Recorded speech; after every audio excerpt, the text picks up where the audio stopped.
Welcome to the Killer Innovation Show, the longest continuously produced podcast in history. Each week, Phil McKinney brings you the insights and strategies to amplify your creativity and innovation skills. Here's your host, Phil McKinney. Welcome to this week's Killer Innovation Show. Glad you could join us this week. One of the conversations I get into a lot with people around innovation is, what is innovation? How do you define it? My simple definition is ideas made real. But for some reason, most people think of innovation as some new shiny object, some piece of electronics, some new phone or gaming device, or maybe a new kind of customer-facing service. What they overlook, though, is innovation can be applied to anything. Anything that you do within your organization can be innovated. And that's what we're going to talk about today. We're going to focus in on one area that I think is highly overlooked in most organizations, and that is process innovation. Think of all the processes that you have within your organization, such as the payroll process or the process of what you have to go through to submit an expense report to get reimbursed for your, traveling on behalf of, the organization, your purchasing process, your manufacturing process, your supply chain process, your onboarding new employees process. Processes are rampant throughout every organization. And it's amazing how when a process gets set down, particularly if it's written up in a manual, people do not want to change it. Processes are ripe for innovation, and they can have huge impact. So today, we are going to focus on process innovation. It is not the mundane, boring. These are things that you can innovate in your organization that will have significant and meaningful impact, and you can use it as a proof point to get your leadership team to support what it is you want to do in building out the innovation capabilities of you, your team, your organization, and your ability to influence that success. So, without further ado, we're going to jump into the show, but I got that question to ask, or that favor to ask, which is follow, like, and share. Follow us on social media, like this episode, and share it with others. And with that, let's jump in to this week's episode.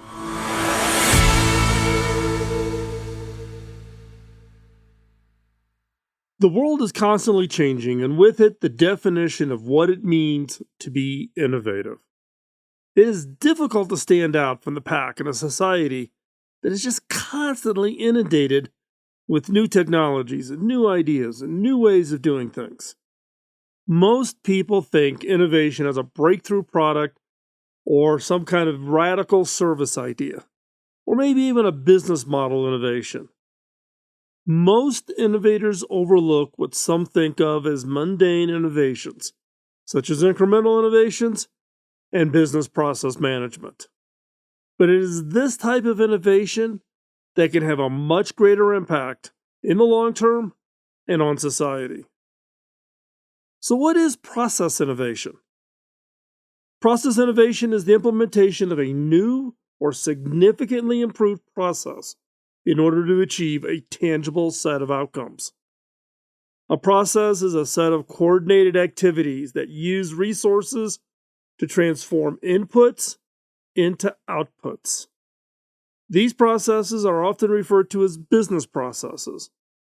There are many different types of process innovations, but all share the same goal: to make a process more efficient, more effective, or both. When I think of business process, I think of them in two different types: an operational process and a managerial process. What do I mean by operational process? These are the most common type of process, is this process innovation from an operational perspective. It seeks to improve the efficiency of a process by streamlining activities and eliminating waste in the production and the deliverable. There are two subsets. One is structural, improves the efficiency of a process by redesigning its structure. This may include changing the order in which activities are carried out or eliminating certain activities altogether. The second subpart here is functional, improves the efficiency of a process by improving how its activities are carried out.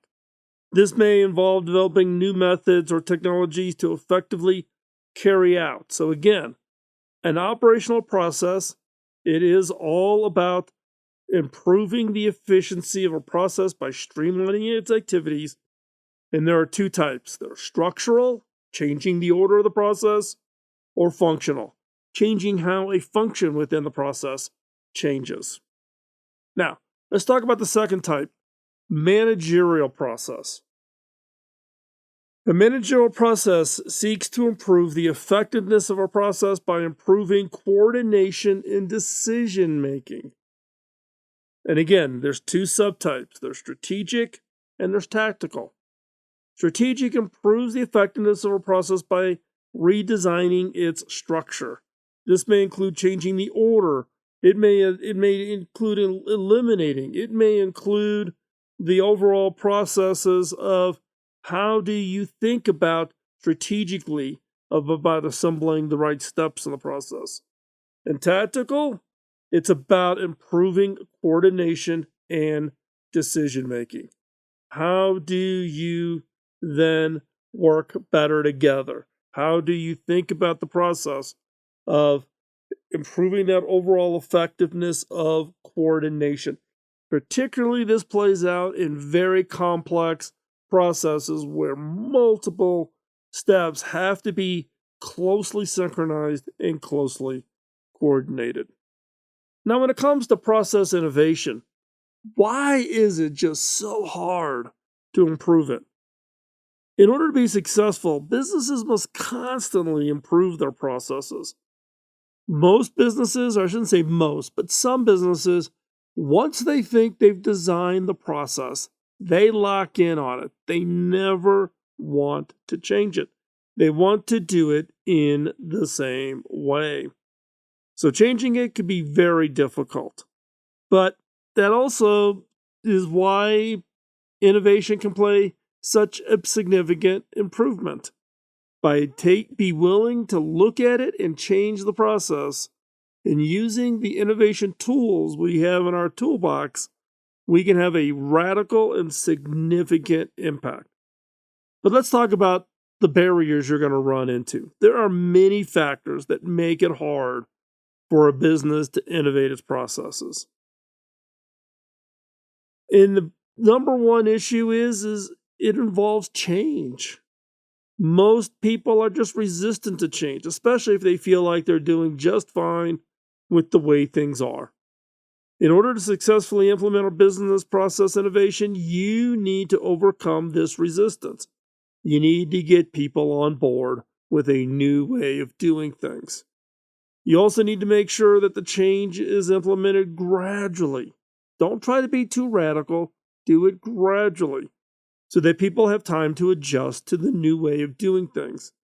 It's important also to get feedback from people throughout the process, so that you can make sure that the changes are actually making things better and not just causing more confusion.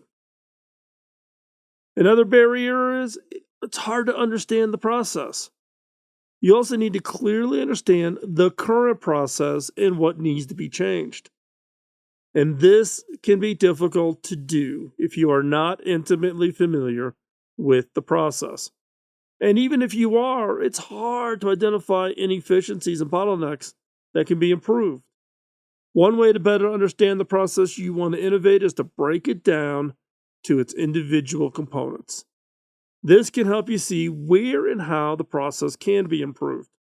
You can also diagram the process to see how the different activities are interconnected, linked, dependent on each other.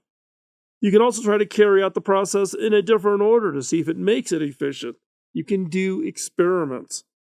And if you're still having trouble understanding the process, you can always ask someone who's more familiar with it to help you out. Now, I have a personal experience in this. Back many, many years ago, back in, let's see, 1980, 1981, I was doing a summer internship at a company called Anchor Industries in Evansville, Indiana.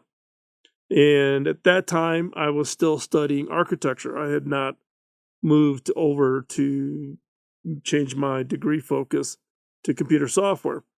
So as an architect, I was about designing and documenting how you build things. Well, Anchor Industries had been around since pre-Civil War days and did not have very good design documents, blueprints, designs, how-tos to manufacture many of the products.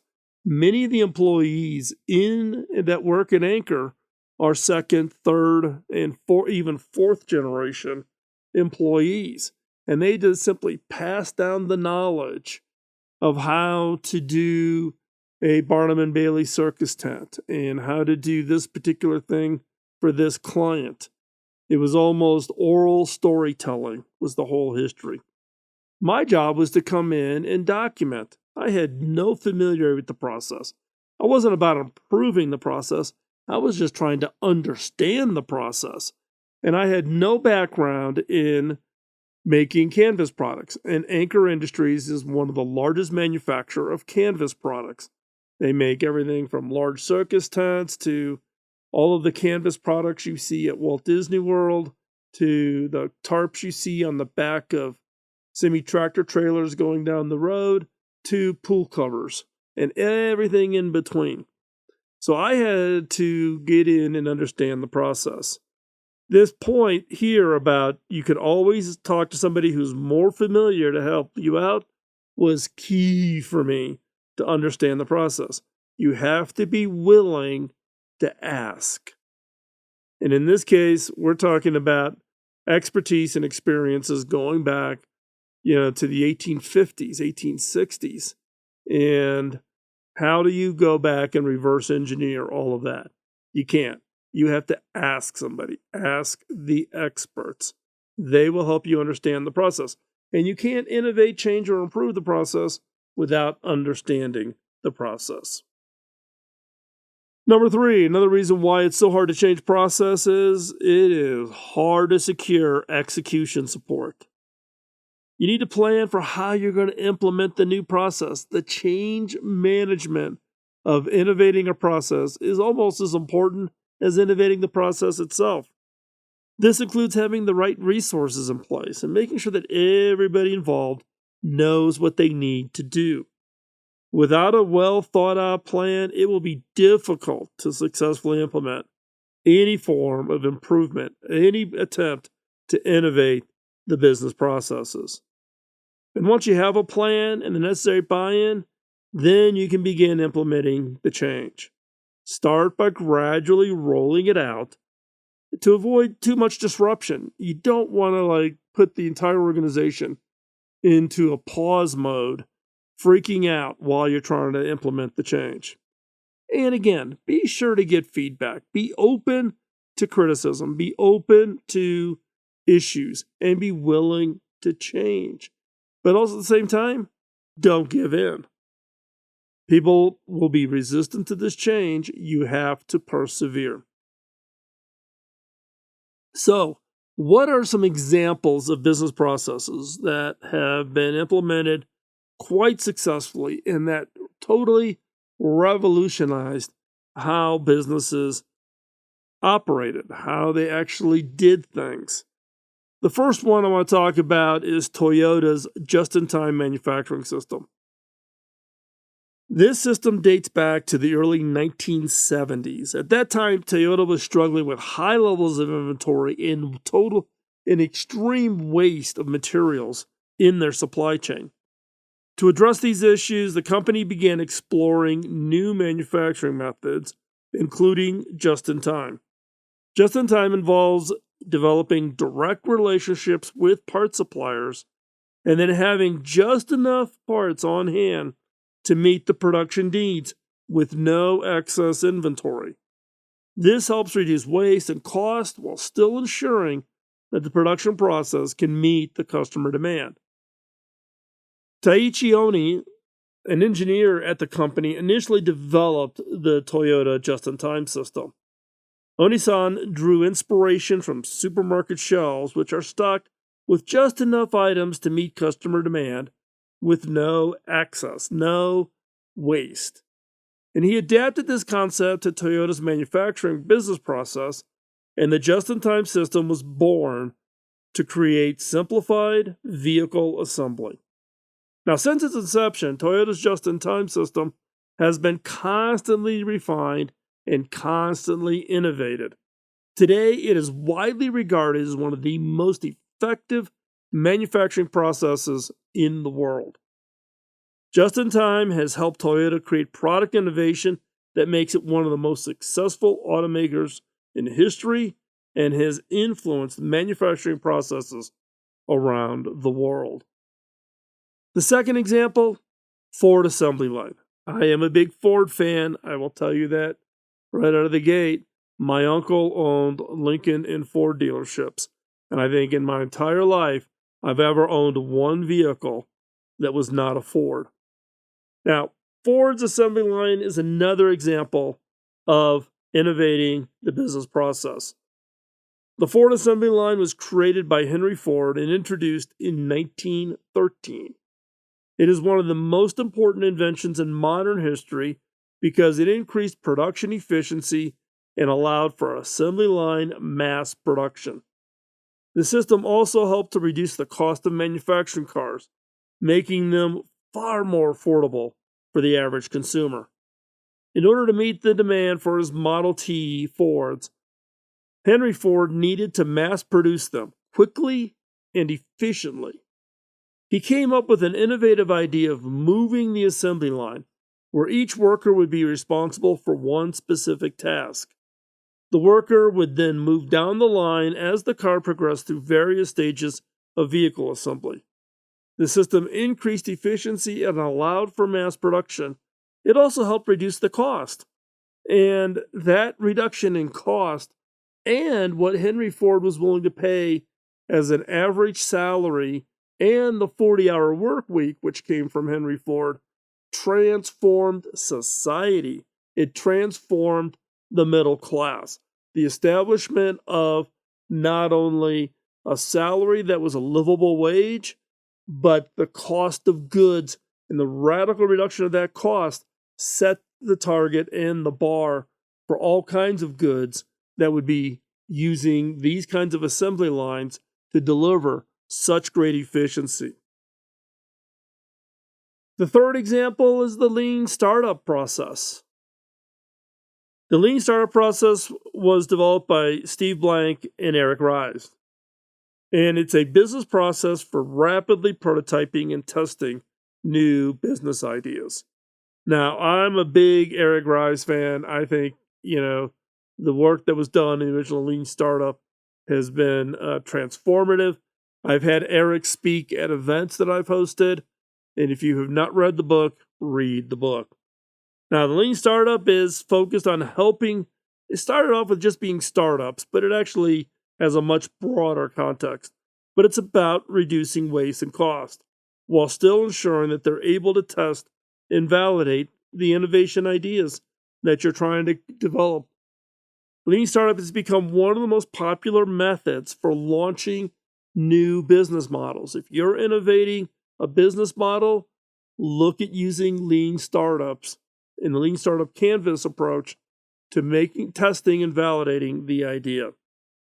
It's been used by startups all over the world, including some of the most successful companies in history. Airbnb used it, Uber used it to create and validate what they were doing early before they even had their product. So what are the benefits of process innovation? Well, one is again, reducing waste and cost. It's by developing these new methods or technologies to be more effective, more efficient, more organized, better synchronized, driving down costs and waste. 2, improving efficiency. It allows you to be more effective at reducing the time required. Henry Ford reduced the time to build a car. The assembly lines used at companies like Foxconn in Taiwan and China to produce your iPhone. It's about that improved efficiency. 3, increased production capacity. If you redesign the structure of the process and you improve coordination and decision making, you can improve the flow of work, reduce the bottlenecks, which will make you more efficient, and therefore factories, manufacturing supply chains can handle a higher volume of work. It also gives you the benefit of a more affordable products or services. Process innovation can help create business model innovations, produce products or services at a lower cost. They can make them more affordable for consumers. This increased efficiency can lead to these lower costs, which makes the availability of product and service innovations more broadly available to the population. Number 5 is also it can improve customer satisfaction. By constantly improving the processes, businesses can ensure their products or services meet the ever-changing needs. If your business processes are efficient and adaptive, then you can respond to the changing desires, wants, needs of your customers. Now, I'm going to give you another example. We talk about manufacturing and infrastructure processes and all the different elements of the typical business process. But one business process, I'm amazed, that never gets innovated once it gets established, and it should be, and that is the innovation process. If you've been listening to this show for any length of time, you know that I am not big on getting locked in on an innovation process. But for some reason, we don't think about it as a business process. We think about it as something special. It's innovation.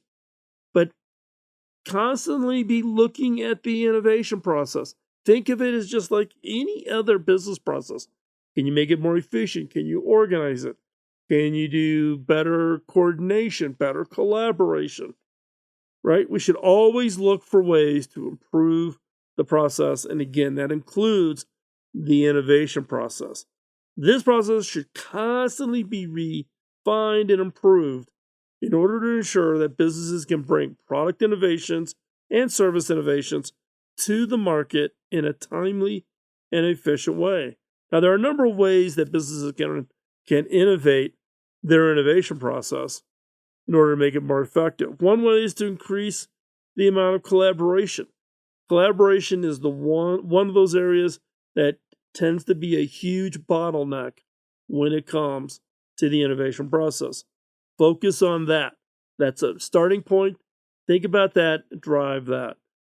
If you do that, this will ensure that all the stakeholders are involved in the process and that ideas can be more frequently exchanged. Another way to improve the innovation process is to create a culture of experimentation, where failure is an opportunity to learn and improve. Put that process in, put that step in the innovation process where you run 2, 5, 10, 20 experiments before you can go to the next step. This will encourage employees to take risks, experiment with new ideas without the fear of repercussions. The other is, look at your data. The whole issue of efficiency of assembly lines and of manufacturing, if decision making, etc., is by the data, having the analytics. Apply that same thinking to your innovation process. Treat it like any other business process. Think about what data should you collect, what analytics should you do in order to track the progress, find other areas of improvement. Part of just in time at Toyota is the constant flow of data and analytics to point out bottlenecks, excesses, efficiencies, etc. Apply that to your innovation process. And by constantly monitoring and refining the process, businesses can ensure they're always at the forefront of market trends and able to create those products and services. And again, it's about giving you that competitive edge. Now, how do you get started in innovating business processes? Well, there's a lot of consulting firms that focus on business processes or business process reengineering. Another one to think about is applying your innovation processes at processes. Look at, how do you innovate your assembly? How do you innovate your customer care processes? How do you innovate your supply chain? How do you innovate? Treat it like any other innovation activity within your organization.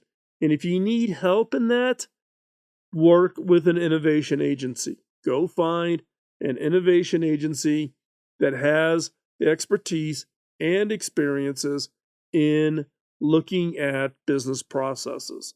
There are a number of them out there. Check them out. Look at what they do.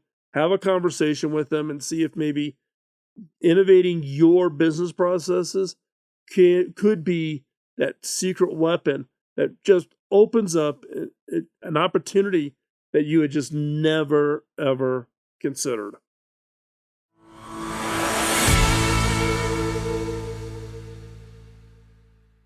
So, what process within your organization are you going to go after first? Pick one. Go ahead, pick one. Process innovation is one of those areas where you can show the value of innovation and rationalize the investment and the expanded investment of innovation within your organization. And it doesn't matter. You can have a 10-person startup or a 240,000 multinational like I had at HP. Processes are those things that every organization has, and they're all ripe for innovation.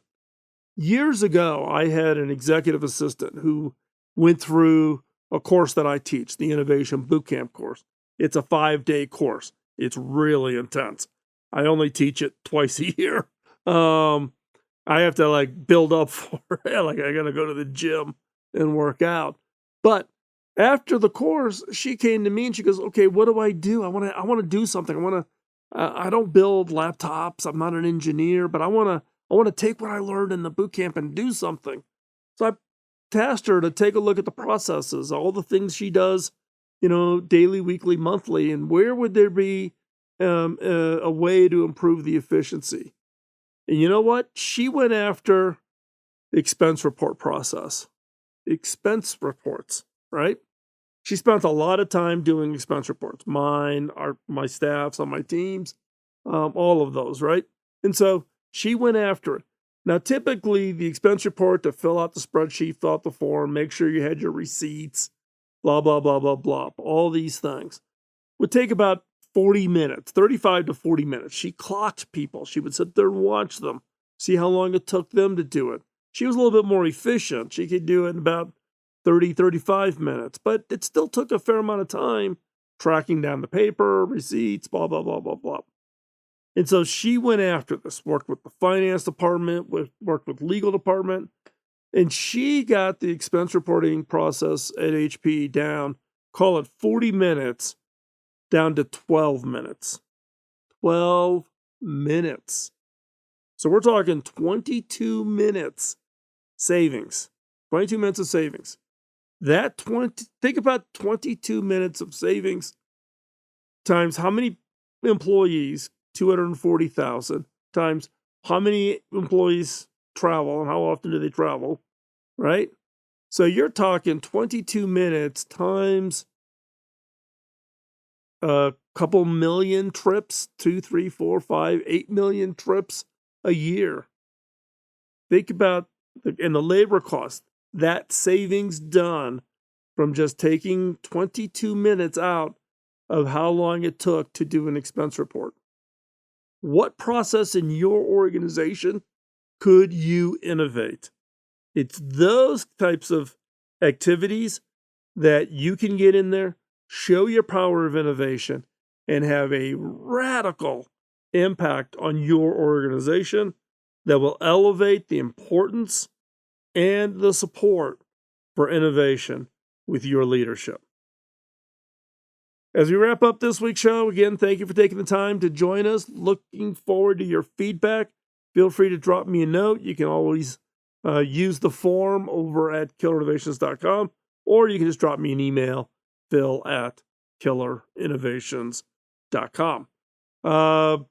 With everything going on, I've got some travel coming up here in the summer. We're trying to stay ahead, keep the show queue active, but I'm just giving you a heads up. There might be a couple of shows here in July and August that maybe skipped, or I may have guest host. I may ask Kim McNicholas to sit in the chair and do the show for the week, just because I'm trying to get away, like all of us should, and rejuvenate. So hopefully you're planning some time this summer to get away and just kind of forget and just have that think time. That's when your subconscious kicks in. That's when you're going to come up with that great killer idea. And I'd love to hear about that.